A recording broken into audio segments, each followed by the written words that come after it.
देखो, वीडियो शुरू करने से पहले मैं तुमसे एक सवाल करना चाहूँगा। एक प्रश्न है मेरा जो मेरे मन में बहुत ज़्यादा उठ रहा है और मैं चाहता हूँ इसका जवाब तुम लोग दो, ऑडियंस दे। अब वो क्या सवाल है?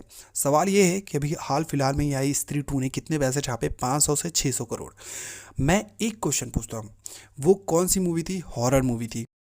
नो डाउट अभी आने वाली जो मूवीज़ है लाइक पठान टू हो गई, वॉर टू हो गई और स्पिरिट हो गई और सालार टू हो गई, इसके रिकॉर्ड्स तोड़ सकती है। मैं इसमें कोई डाउट नहीं बोला, लेकिन मुझे एक सवाल का जवाब चाहिए। क्या कोई ऐसी अपकमिंग मूवी है जो कि कॉमेडी मूवी है और वो स्त्री टू का रिकॉर्ड तोड़ने का दम रखती है कि नहीं? तुम्हारा कमेंट मेरे को पढ़ना है। अब पढ़ते हैं आगे।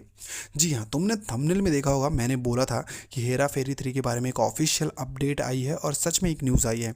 हाल ही में अभी रणवीर अलाहाबादिया के जो शो में गए थे अक्षय कुमार, उनसे पूछा गया था कि अभी आपकी कौन सी अपकमिंग मूवीज़ हैं कॉमेडी। तो उन्होंने बोला था हाँ है, लाइक वेलकम टू जंगल हो गया। और उसके बाद उन्होंने बोला था कि और भी मूवीज़ है, लेकिन उन्होंने एक नाम और लिया था। फिर हेरा फेरी 3, यानी कि हेरा फेरी 3 का नाम लिया था। अब हेरा फेरी 3 हर 6 महीने में इसकी न्यूज़ आती है, आपको पता है, आपने सुना होगा कि हेरा फेरी 3 की शूटिंग स्टार्ट हो गई है, ये हो गया, फलाना हो गया, ढिमकाना हो गया। लेकिन ये असल में बन क्यों नहीं रही? कभी आपने सोचा है कि हेरा फेरी 3 के बारे में इतनी सारी न्यूज़ आने के बाद भी ये नहीं बन रही है? तो चलिए मैं आपको बताता हूँ कि असल में एक्चुअल रीज़न क्या है नहीं बनने का। वो क्या है कि इसके जो राइट्स थे ना, मतलब इसके जो नेम के राइट्स होते हैं वो इरोज के पास थे। इरोज एक मूवी की कंपनी है, उसके पास थे। और उसने राइट्स, मतलब जो जो इसके फिरोज नाडियाडा वाला है, उन्होंने पूरे पैसे दिए नहीं थे। किसको? इरोज को। अब जो इरोज था उसको पूरे पैसे मिले नहीं थे, तो अगर ये कुछ नया बनाते तो वो क्लेम कर देते दैट कि पहले पूरा पेमेंट करो, उसके बाद ही आप इसको यूज़ कर सकते हो। शायद इसके नाम को लेकर के था या फिर कुछ तो था। ठीक है, 2-3 मूवी का था उनके पास, वेलकम टू जंगल का भी था और हेरा फेरी का भी था। तो उस हिसाब से उसके लिए ये सारी मूवीज़ अभी तक अटकी पड़ी थी। आपको पता है पहले ये क्रिसमस पर ही आने वाले थे, वेलकम टू जंगल, यानी कि वेलकम का नेक्स्ट पार्ट। लेकिन वो मूवी डिले हो गई और अभी मैंने जो आपको रीज़न बताया वो था। अब दूसरा मेरे से आपसे वही क्वेश्चन जो मैंने पहले पूछा था वो रिपीट करता हूँ। तुम्हें क्या लगता है वेलकम टू जंगल इसका रिकॉर्ड तोड़ेगी स्त्री टू का, या फिर हेरा फेरी 3? अब मेरा जवाब सुन लो, तुम्हारा जवाब तो मैं कमेंट में पढ़ूंगा। और अगर कोई दूसरी मूवी भी तुम्हारे दिमाग में चल रही है तो बता देना। लेकिन अब मेरा जवाब सुन लो। मैं सीधी एक लाइन में बोलूँगा, फिर हेरा फेरी 3 सबका बाप होने वाली है। मैं मुझे पर्सनली इसके जो अब डायरेक्टर हैं ना, वो चेंज हो गए। जो हेरा फेरी की जो डायरेक्शन जिन्होंने की थी वो अलग थे, लेकिन अब प्रियदर्शन करने वाले हैं। प्रियदर्शन की ऑलरेडी बहुत सारी कॉमेडी मूवी में उनको, शायद तुमने भी देखा हो, खट्टा मीठा वाली मूवी तो कौन भूल सकता है, जिसमें वो हर रोज़ रोड बनाने वाला काम करता है। और आपको वो रोलर वाला सीन तो याद ही होगा, जब वो बोलता है अब भी करके देता हूँ, अब भी करके देता हूँ।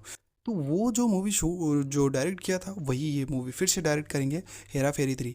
अब एक एक जो बड़ा प्रश्न है कि हेरा फेरी 3 ये खाली स्त्री टू का रिकॉर्ड तोड़ेगी? नहीं बॉस, तुम्हें ऐसा कैसे लग गया? ये तोड़ेगी हर एक मूवी का रिकॉर्ड जो इसके पहले आई होगी। और यकीन मानो, अगर इसको ढंग से शूट किया, इसकी ढंग से स्क्रिप्ट लिखी, स्टोरी ढंग से बनाई, तो ये मूवी कुछ अलग कर देगी, इसको अलग पायदान पर लेकर के जाएगी। कॉमेडी का जो जॉनरा है वो एक नेक्स्ट लेवल पे लेके चली जाएगी। मतलब कि अभी तक क्या हो रहा था, मास मूवी हमारे यहाँ पे बहुत ज़्यादा चलती है, ये मास एक्शन सिनेमा तगड़े एकदम पीक पर है इंडिया में। लेकिन बॉस, अब जो है ना, मैं सच कहता हूँ कि कॉमेडी हॉरर पीक पर जाने वाला है। हॉरर को तो स्त्री टू ऑलरेडी लेकर के जा चुकी है और अब कॉमेडी की बारी है। और कॉमेडी के लिए जो लिस्ट में है मूवीज़, ये सब की सब कमाल किया, लेकिन उन सब में से फिर हेरा फेरी 3 सबसे मच अवेटेड मूवी होने वाली है। और ये ऑफिशियल न्यूज़ इसलिए मैंने आपको बताई कि अब जो अड़चने थी ना, जो हर बार एक न्यूज़ आती थी मूवी की शूटिंग स्टार्ट हो गई बट स्टार्ट ही नहीं होती थी यार, उसका रीज़न यही है। तो अब वो सारी अड़चने ना ऑफिशियली हट चुकी है। और अब ये मूवी अगर शूटिंग की कोई भी न्यूज़ आती है तो वो ऑफिशियली होगी और शूटिंग बंद नहीं होगी। यानी कि देखो, अब बहुत एक प्रश्न और भी हो सकता है तुम्हारा और ये मेरा भी है, तुम्हें बताने का फ़र्ज़ बनता है कि अगर सब कुछ हट गया है फिर भी ये मूवी कब तक रिलीज़ होगी, है ना? इसकी रिलीज़ डेट कब है? तो भाई साहब, इसकी रिलीज़ डेट हमको देखने को मिल जाएगी 1 से 2 साल बाद। यानी कि पहले वेलकम टू जंगल होगा, फिर शायद स्काई फोर्स आ सकती है अक्षय कुमार की, उसके बाद इसकी शूटिंग होगी। तो अभी एक ये लग रहा होगा कि यार ये तो बड़ा लेट हो रहा है। तो यार लेट ही सही, बट एक न्यूज़ तो मिली ना ऑफिशियल कि अब इस पे कोई बर्डन नहीं है, कोई इस पे कुछ क्लेम नहीं कर सकता है, अभी ऑफिशियली शूट होने के कागार पर है। तो यही बहुत बड़ी बात है, और मैं सच कहता हूँ ये हर एक एज के लिए ये मूवी बहुत मस्त होने वाली है। तो अगर तुम हेरा फेरी के फ़ैन हो तो वीडियो को लाइक ज़रूर कर देना, और अक्षय कुमार के फ़ैन हो तो चैनल को सब्सक्राइब तो कर ही दिया होगा तुमने। और हाँ, अगर तुम्हें कोई भी शिकायत या फिर कोई भी सुझाव देना है तो मेरा कमेंट बॉक्स ओपन है बॉस।